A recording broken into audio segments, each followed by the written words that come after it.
Hello, everyone, and welcome to another episode of Let's Chat About Death. I am Chris, and I'm joined today with Simon. Hello, Simon. Hello, it's good to be here. Is it? Yep. Really? As I said, we're going to do a podcast. He goes, oh, yeah, whatever. Yeah, cool. Yep. But we thought today we're going to talk about, well, a couple of subjects, actually. One is... what is one of these questions? What you get asked all the time? Well, the Simon, main question I get asked is, what makes you want to do this line of work, working in the funeral industry? And another big question that usually accompanies that is, how do you deal with it every day? Like, is there any sort of mental strain on it? Do you have any bit of nightmares after what you may encounter throughout your day? And so forth like that. Or you poop yourself. And there is situations, that do make you go home and think about it. And look, it may be not of the conscious mind; it might be subconscious. That it really does. It can play on you. And I think that there's a lot of people that have been in it for a fairly long period of time, like to have a little bit of a rest, a little bit of a break away from it. Please help me. Yep. And yeah, because it does. A lot of people go, oh yeah, it's just a job. No, it's not. No, it's very much an emotional, physically, and it's a mentally draining role too. It's an industry that you know from day one whether it's going to work for you or not. Yeah. Usually the first, Well, what day are you in? Still in my early days. Does it work yet? Yeah. But yeah, you usually know, straight away. It's not something you can do for a month and go, oh, I don't think it's working, or 2 weeks and decide it's not working. You'll know straight away. Usually when you see your first... We were talking just before or earlier today about what is it in your time so far, or what you think would scare you. Like, what do you reckon? That's definitely a hard question, because it's hard to visualize what you could potentially be scared of. So far I haven't had anything that's bugged me or bothered me. Yeah. Because I've kind of come in with an open mind, expecting the worst, even if it's something really visually bad. Yeah. But I just kind of keep an open mind. Could you imagine doing this for a long period of time and no issue, and then all of a sudden one day it does, and you go, no, I'm out. Like, that would just go, I've just wasted 10 years of my life and now I can't, For that to happen, your mind would have to be somewhere else for that 10 years. Yeah.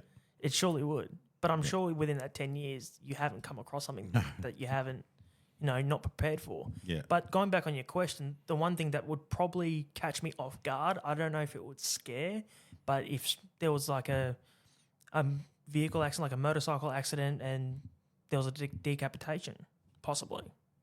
Yeah. Because it's not, you don't every day see deceased, but you don't also see a decapitation. So you haven't seen one of them? No, I haven't. Right. Oh. Yeah. Look, I think any amputation, degloving, anything like that is certainly, different. And for those listening and they haven't heard the term degloving, do you want to elaborate on that? Oh, smart ass. Who's running this camp? No, degloving is when the skin over the bone decides that it doesn't want to remain with the hand, foot, whatever it is. So it's the full removal of skin normally around that area, and it is pretty graphic. A lot of the time there might be a partial deglovement that we're able to repair, but once it's off, it doesn't fit like a glove again. It's pretty much yeah, hard to recover from that. Once it's off, it's off. Yeah. You want to elaborate with that? So, oh, it's coming. I'm like an elephant. I remember everything. Oh yeah. Yeah, apparently. Just need the ears. Ah, he's cracking jokes now. I mean, I've said it on lots of these episodes before about, in my experience that I've gone through with, and we were talking today also about, and I think bringing up, what do you reckon scares you? There is times that you will always you'll remember things, or you'll be reminded of something and you'll go, oh yeah, that was the one that had decapitations. I've seen, I don't like the word lots, but yeah, I've seen lots, and in different ways of how that's happened. A lot of the time it's motorcycles. And how did that get you the first time seeing that? Oh, it's just weird when you have held a human head in your hands, That's not separate attached. to a body. You realise of how heavy a head can be, and how our muscles in our neck and back and all that, how that enables us to do what we do. It's different. Yeah. And then you got to go, all right, well, can I attach this back somehow? I mean, obviously the bone and everything's gone, so you can't, And being in the industry for so long, have you ever seen anything that made you question whether or not you can do this industry moving forward from that point? Have you ever questioned yourself? Oh, look, I've questioned myself. There was times that I would be questioning myself weekly.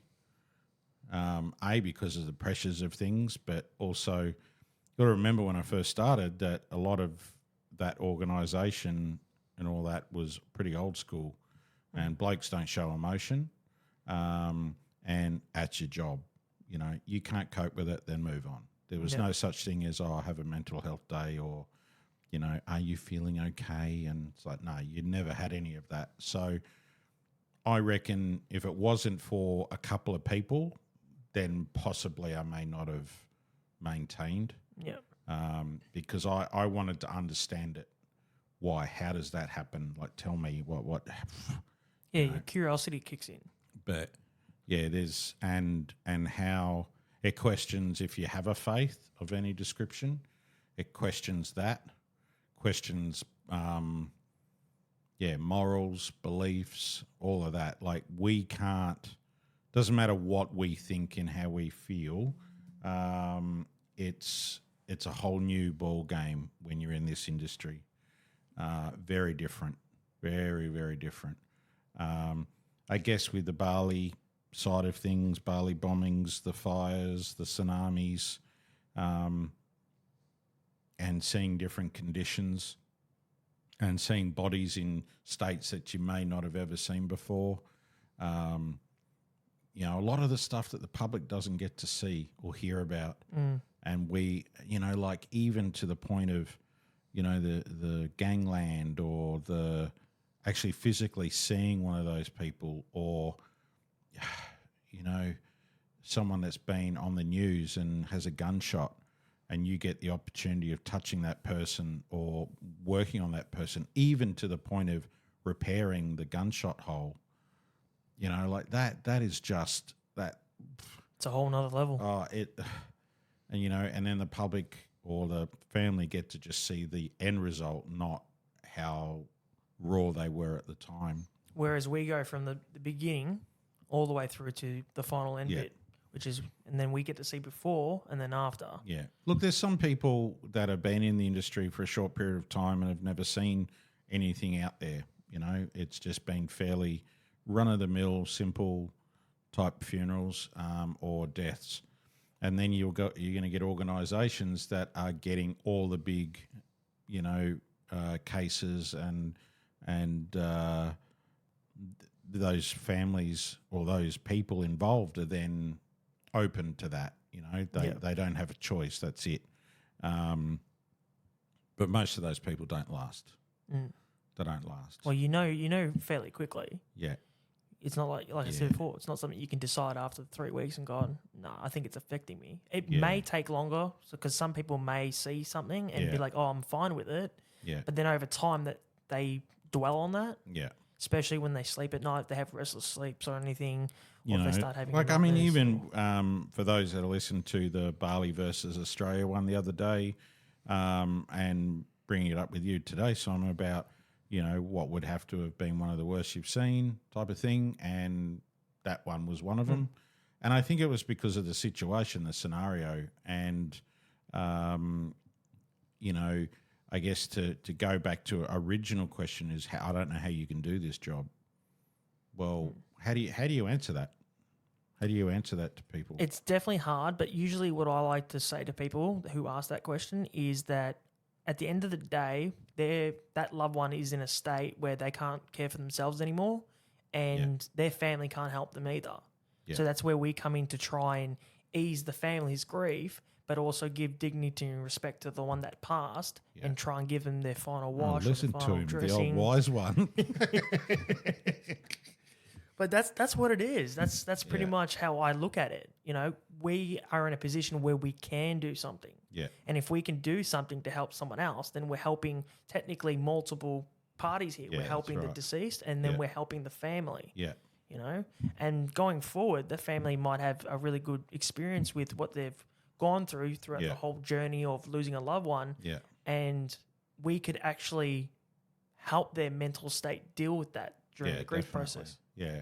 And I think that's so true because in some of the other organisations, you don't get that opportunity to do that. And, I think, it's like people that want to be,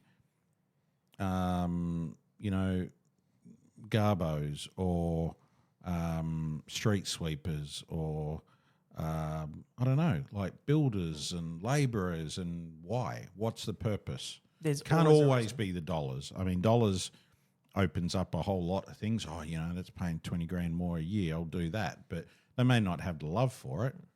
But every yeah. job gives you dollars. So even if someone said, "Oh, I'm just doing this job for money," yeah. but why this particular job? Yeah, that's right. Couldn't get that word out. I was gonna say specific, It's a Pacific. but then I gave up and went with particular.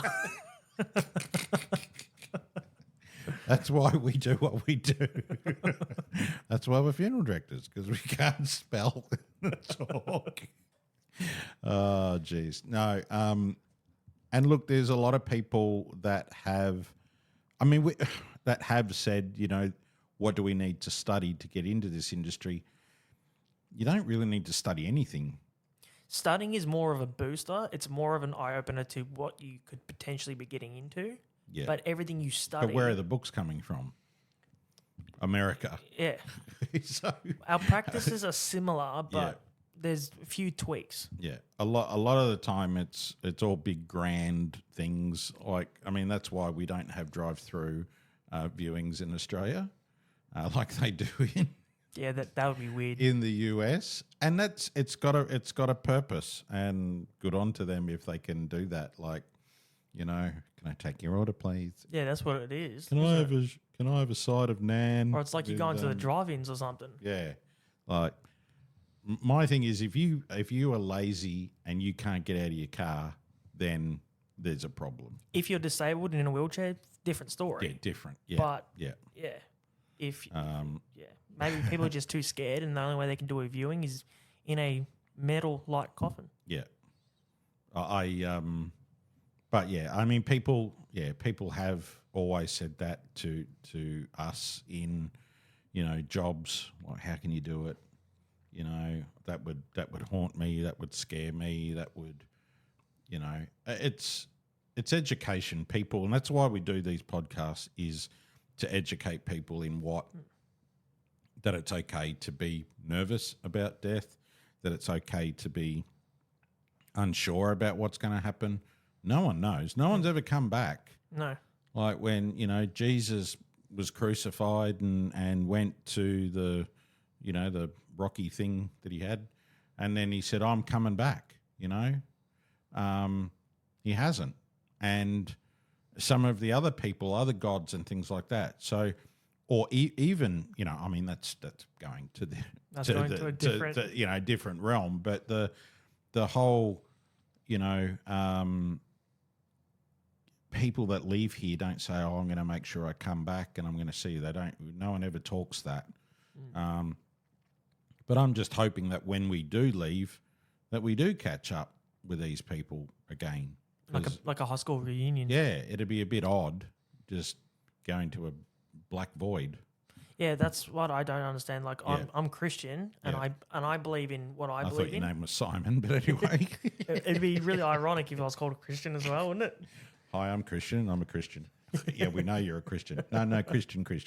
Oh, okay. Because it makes no sense. Like, my brother's an atheist, and he reckons just when you die, that's it. It's just pitch black. I'm like, then what's the point of life in general? Yeah. But that's going on a whole different topic now. Yeah. Oh, yeah. That's the evolution of life and death. But if you're in the funeral industry and it does bother you or something bothers you, then you just remind yourself why you're doing it. Yeah. And if it can be I knew weird. there was something that I had to talk about. It's gonna sound weird me saying this, but it helps with the whole being around deceased if you're nervous by talking to them like they're alive. If you hear something on the radio, you can just talk to them lightly and just say, "I wonder what kind of music you listen to." Yeah. And that helps your process moving forward because you're not looking at it that they're. What would you do if something really weird and wacky happened after you said that? Like, what do you mean by weird and wacky? Like that the next song that came on was answered all that question that you had in the lyrics. I would find that very fascinating, to be honest. You don't. I know what you would say. What the? Yeah, I would, but then I'd be like really surprised. Yeah. Because then I could probably communicate to the radio. See, I did a prep yesterday, being it was a Sunday, and so there was no one else around, and I think I had the radio on or some playlist happening, and then it was like the washing machine was trying to pull water. You know how it goes? Dum, yeah. You know that, and you didn't turn it on, and that wasn't on. And then there was some other knocks, and I did sort of think that this lovely lady that I was doing the prep on, maybe she was here, Do you feel that every prep that you kind of do, if you hear something, it's kind of like them trying to get your attention? Yeah. But do you think they're trying to communicate, or do you reckon they're just trying to let you know that they're there? Oh, it could be both. Yeah. I mean, I didn't feel her in energy-wise, but the noise and, And even with that orb that came on the camera last night, which we will put up on our TikTok, but where does that come from?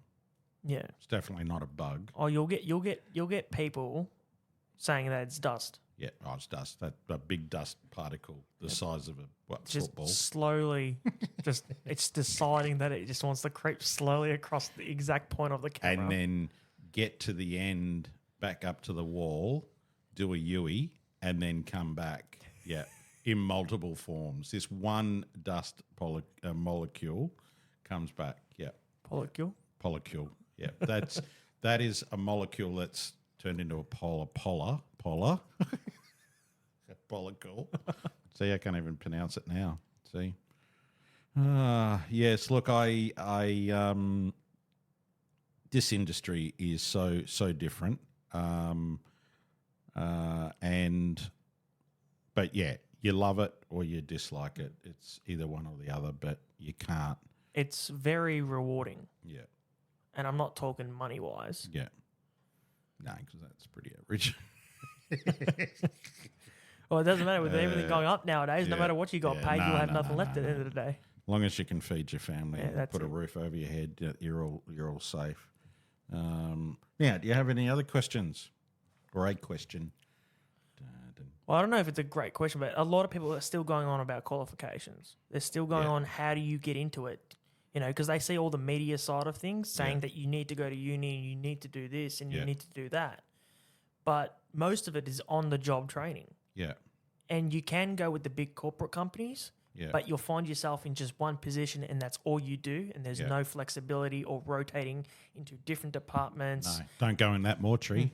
Yeah, Don't exactly. go in there, Simon. And if you do happen to move from one role to another, Yeah, you're stuck in that role now and You- you can't go you- back. You'd probably, get your pen license so you can write their name on their foot. I've got my Sharpie license. Yeah, Yeah. yeah. I never really, and people are probably thinking, what are you talking about? There's some organisations out there that will write a deceased name on their foot, the bottom of their foot. And we're talking bare skin. And but there's plenty of ID bracelets and other things that you can use, including the old-fashioned toe tag. But yeah, or they'll write their name up their leg, and for me, that's just like it's disrespecting. It's for like- me, but that's me. I maybe I'm yeah. I'm I only look at it one as person. if you write on someone, Yeah. you are graffitiing them like you would tag a building, like doing graffiti on a Yeah. building, but on a loved one. Imagine that, seeing someone that's been tagged, someone in the mortuary, sort of going, "Oh, look at that bit of bare skin. Take that, good tag that." Oh, that's just Jimmy. You got a problem with him going around and just tagging He everyone? tags anything and everything. Any bare bit of skin or wall, he'll tag it. So yeah, qualification. I mean, look, you can study anatomy and physiology, and you can study embalming. You can study, forensic science. You can. There's all sorts of things that you can study but But it'll be different. does it? than- Yeah. but- And our situation where we are, we might only get one or two different types of people, if that makes sense, like different backgrounds or traditions, where some other places might have more of a European connection, and then then the job's different, because you're dealing more church rather than chapel, or embalming against no embalming, or the islanders and things like that. We get a bit of a mix of everything, which I think is a good thing. Like you said, with this, you can study, all parts of the funeral industry. However, it's not guaranteed. Like you could study for 3 to 6 years, Yeah, become fully qualified, get a master's, whatever. yeah, But there is no guarantee that anybody, even corporate, will touch you because it's all about experience. There's Yeah. people who can go study something, and looking at photos and videos is completely different from walking into that mortuary, yeah, looking at that person, smelling what kind of internal gases they may be releasing or things like that, and then that's what throws people off yeah, because they haven't had that experience because they're sitting inside of a classroom. yeah. My recommendation would be studying last, if that makes sense. Yeah. So get into the industry first, and you're probably wondering, but then if I don't have a qualification, I can't get in. Yeah, Most of this industry will take you inexperienced because you can be trained from scratch. You don't have any other formal corporate training or anything like that, so there's no clash. I of think information. any work that you've done, be it if it's warehousing, front of house at a 5-star resort, you could be a surgeon or anything else like that. You're all, all of those skills help you to do what we do.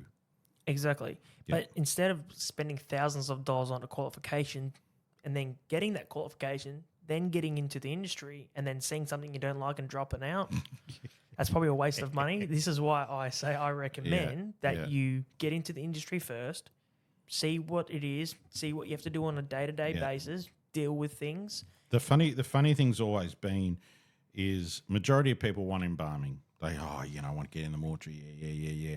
But I could say that 90% of the people that I've had working for me at some point have been in there for 3 minutes, and then they go, nah.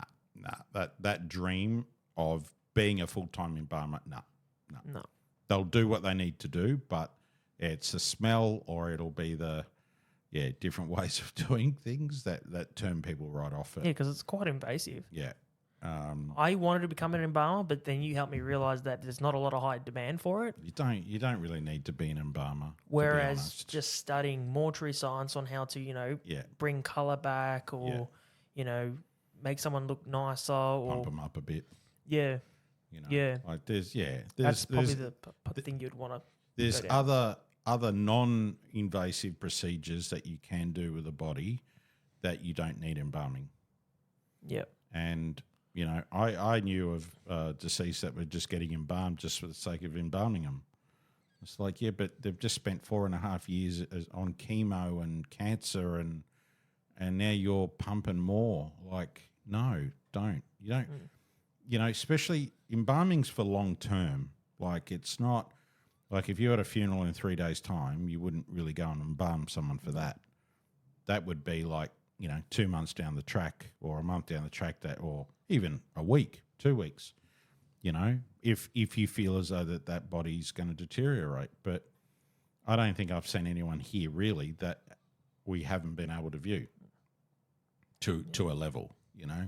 But it's a gamble too. Yeah, They could be fine, then you embalm them, and some chemical reaction has happened, yeah, and they've made them completely unviewable. yeah. Embalming's not. And I think any embalmer that was in front and you asked them that question, can you guarantee that what you do is going to work? I guarantee it. They'll go, no, not 100%. I don't think I've ever had anyone that said that, ever. Because when I was learning, it was like, oh, yeah, I want to have a look, how do you do that? And how much chemical do you do? And it's just, a bit of this, bit of that. We'll just see what happens. Well, for me, see what happens is not the answer. It doesn't sound professional It's either. like, we'll just wing it. Well, no, but because you can't turn that around, It's not like you can undo it. No, Once it's done, It's done. That's it. So, but I think for anyone that is interested in getting into the industry, just reach out to your local funeral home and find out. You will be knocked down quite a few times, but don't let that ever deter you away from it. I think you just got to just keep trying. My advice is, because I've worked in corporate for a little bit, not long, but it was it felt like 3 minutes. It felt like 3 minutes. But what stood out for me is because I knew straight away, being in a family-run small company, Yeah, compared to a big corporate organization, there's a lot more flexibility in the smaller companies. yeah, Because not just because they don't have a lot of staff, like 30 or 40 people, but they give you that flexibility to be able to do everything. So you can get your hands on everything, whether Yeah. it be mortuary or hearse driving or Yeah. attending funerals. They branch you out. Yeah. Whereas corporate, they just have one person for every department. So you stay over there, that's your corner. yeah. And, And if you're bad, they get to turn you around so Yeah. you face the yeah, wall. that's it. Naughty corner. That's it. Or they make you wash vehicles in the rain. So, That's coming, you know that, don't you? yeah, It's like, it's torrential rain. I'm waiting for that day. I could say I'll be like a drowned rat. I'll be there with my coffee while you're out there. It's like, yeah, nice. But Nice. that's what I would recommend, going for the family run homes. Yeah, But also you could start off in a third party transport company. That's where I began. That's when I saw my first deceased. yeah. That was part of my job. But the first ever deceased I saw was my niece at her funeral. Wow. That was my first ever, and I didn't know what to think. I didn't. Yeah, it took me by surprise, but I kind of, Yeah, I wouldn't say expected it, but like based on my reaction, like what could I have done? She's passed. It sucks, but what could I have done? Nothing. yeah. I could cry, but it How doesn't. old was she? About 3, I think. Yeah. 3. Oh, geez, yeah. That's So, yeah, that's a and that smack in was the the head. first time I saw her. Yeah, So I never saw her and she was alive right. because I have no connection with my sister or anything like yeah, that. yeah, So yeah, it did hurt seeing that my niece for the first time, only at her funeral. yeah, But me crying about it, yeah, it does suck. And I did cry when I got home, Yeah. but it didn't change anything, you know? And then I think from that point, I've always been sort of open to the funeral side of things, the death side of things, because that's never spoken about. So when did you think this is what I need to do? I decided that once I started the third party transport company, when I started working for that little small business, Yeah. and I started, you know, picking up from place of death and delivering on behalf of other funeral homes all around Melbourne, I started to gain a lot of curiosity, like, why is this person like this? You know, why is their skin turned this color? Or why would you do this? And why do we have to refrigerate? And all Yeah. these questions just kept coming up. Yeah. And then hearing based on where my other colleagues were coming from and how many years they've put in, it kind of opened me up more to it. Yeah. And I actually really enjoyed it. But what really got me, and this is what turned me into saying, yep, I need to do this role, this position, Yeah. or this industry, was seeing the reactions of families. You know, you go in to do a transfer. Like I did a transfer and this family member was hysterical. She thought I was going to place her mum in a body bag. And I said, no, that's not the case. It's not the case. That's just media. That's America. Yeah. You know, we don't do that here unless we really have to. And that's, you know, because of chemicals or biological spills or things like that. You know, when I explained to her that I'm going to kindly, you know, wrap her mum in. Sergeant Major. Yep. I'm wise. going to bring out the technicalities here. You know, This is how we do it. and when I explained that I was going to put her into a sheet, just your standard bed sheet, Yeah. and I let her be a part of that. And she was, you know, I offered her to help, but she just wanted to watch, so that was fine. Yeah. But out of the whole experience, she stopped crying. She became very happy about the whole procedure, Yeah. and she was really happy with everything. Yeah. And there was no issues. She had calmed down, and then moving forward, we ended up getting a really good review that we've actually helped someone and they've calmed down, and it's made their grief process a lot easier. And they went from being hysterical, didn't know how to calm down, to being completely comfortable all the way through to the end. Yeah. And that's when I decided that's what I've got to do, Yeah. because it's helping someone in a way they can't be helped any other way. Yeah. And, you know, people who aren't in the industry, they can, you know, cuddle and say it's got to be all right, but they don't specifically know how to calm someone down in that situation, No. because it's then different. they haven't experienced it either. No, that's right. You know? No one ever wants to talk about it or So it's kind of like be a part of it. the blind leading the blind Yeah. in a way. You know, and then when I started to see more and more families having a positive reaction to what we do, Yeah. that's when I've decided, yeah, this is what I've got to do for the rest of my life. Yeah. There's times when, you know, even when I stepped away back in 22 Yeah. and I've gone back to warehousing and I've gone back to here and there, I couldn't do it, couldn't last a day, No. because all I could think about is family reactions. Yeah, it's a little bit different dealing with live people, Yeah. I find, you know, when you've worked with it. And I don't know. Yeah, it's a different. There probably wouldn't be enough words on this earth to describe the feeling of. But it's dealing with the honor as well. You know, if you're the hearse driver and you've taken someone to the crematorium or to the grave or whatever it may be, you're the last person to drive that person. You know, or you did a dressing. You're the Yeah. last person on this planet to dress that person. You're the last person to wash them. Yeah. You're the last one to do something nice for them. Yeah, that's right. Yeah. Yeah, no, it's certainly a it's an honour. Yeah, definitely. Yeah. And I don't think I could go back to a regular 9-to-5 job. No. I don't think I could. I don't think I could. We look at people a little bit more differently now and go, you'll fit into a standard coffin, or you're oversized, or over tall, or Or you know you're Oh, it's like, invested in the ooh. company when you're sitting Yeah. outside in your lawn chair and you see someone walk past and go, I wonder if you'd be an oversize. You're not wide, but you're It's long. For that, we would have to order that I in. wonder if you would be gold or silver handles. By the looks of your jewellery, you go with that's gold. right, gold, yeah. Yeah. Nah, it is like that. But yeah, not being able to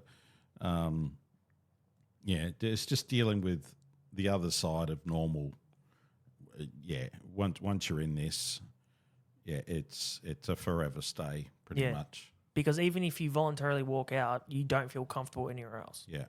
Yeah. No, That's the best way to definitely. put it. Definitely. All right. Well, let's put the right music on. That would be even better, wouldn't it? Oh, silly me. Thank you very much, Simon. No, thank you. I hope that has answered or just reiterated why you probably need to get into the industry or why things happen for a reason. If it hasn't, well, then you've just wasted the last 35 minutes of your day, but that's okay. Thank you very much, and we will talk to you next time. Bye. Bye-bye.